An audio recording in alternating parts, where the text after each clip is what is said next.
Hello बच्चों, चलिए प्रश्न को पढ़ते हैं और समझते हैं। नेत्र लेंस से रेटिना की दूरी x है। एक सामान्य आंख के लिए नेत्र लेंस की अधिकतम फोकस दूरी होगी x, x से कम, x से अधिक या फिर 2x। तो हमें इनमें से सही विकल्प का चुनाव करना है। प्रश्न को हल करने से पहले प्रश्न के लिए हम मुख्य अवधारणा देख लेते हैं, जिसकी सहायता से हम इस प्रश्न को हल करेंगे या फिर समझेंगे। तो अवधारणा मुख्य अवधारणा में हम एक सिलेरी मांसपेशियों का एक कार्य लिखेंगे और उसी की सहायता से फिर इस प्रश्न को हल करेंगे। तो देखो, मैं उसी बात को लिख देता हूं, सिलियरी मांसपेशियां, और फिर हम इसको चित्र से भी समझेंगे। सिलियरी मांसपेशियां ये कहाँ होती है, यह भी हम देखेंगे अभी। मांसपेशियां, इनका काम होता है प्रतिबिंब को बनाना एक तरीके से। तो सिलियरी मांसपेशियां रेटिना पर रेटिना पर प्रतिबिंब बनाने के लिए रेटिना पर प्रतिबिंब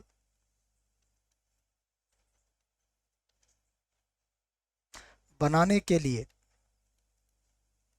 बनाने के लिए क्या होती है, संपीड़ित होती है। यहां पर हम लिखेंगे संपीड़ित होती है। संपीड़ित होती है। और कैसे होती है इसको भी हम यहां पर अभी समझेंगे। हम पहले इसको लिख लेते हैं। अब जो प्रश्न में पूछा गया है उसके लिए हम क्या करते हैं, सबसे पहले एक नेत्र लेंस बनाते हैं और एक रेटिना बनाते हैं। फिर हमें ये बात थोड़ी सी समझ में और अच्छे से आ जाएगी। देखिए, सबसे पहले मैंने क्या करा, यहाँ पर एक नेत्र लेंस बनाया। ये हमारा नेत्र लेंस है, इसे हम नाम दे देते हैं नेत्र लेंस। नेत्र लेंस। अब नेत्र लेंस के बाद इसके यहाँ पर हम एक रेटिना बना लेते हैं। मान लीजिए ये हमारे पास एक रेटिना है। ये क्या है, रेटिना। इसको मैं लिख देता हूँ कि यह रेटिना को व्यक्त करता है। तो ये रेटिना हो गया आपका, रेटिना। अब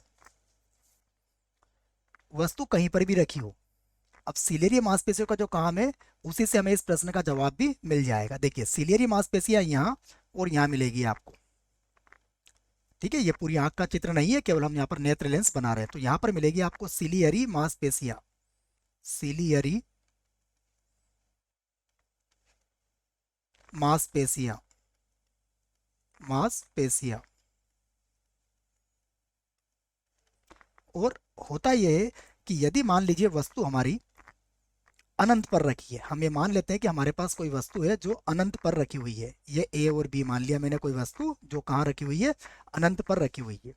अब जब अनंत पर वस्तु रखी होती है तो सिलेरिया मांसपेशियों में संपीड़न न्यूनतम होता है या फिर नगण्य होता है।